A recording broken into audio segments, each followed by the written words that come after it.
কৃষ্ণনগর ইতিহাস ও সংস্কৃতির মিলনতীর্থ।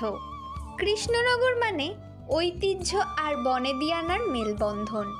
বর্ধিষ্ণু এই শহরের অলিতে গলিতে ঘুরে বেড়ালে সরভাজার ও সরপুরিয়ার কড়া পাকের গন্ধ, মাটির পুতুলের চোখের তারায় আশ্চর্য সূক্ষ্মতা, আর সুদূর বিস্তৃত ফাঁকা মাঠের শেষ প্রান্তে ওই নাট মন্দির, নহবতখানা, বিষ্ণুমহল।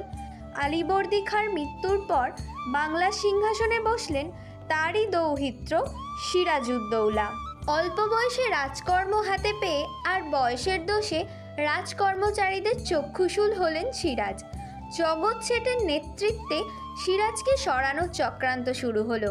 সেই দলে সামিল হয়েছিলেন কৃষ্ণচন্দ্র। শোনা যায় ব্রিটিশ সরকারকে পত্রযোগে পরামর্শ দান করেছিলেন তিনি।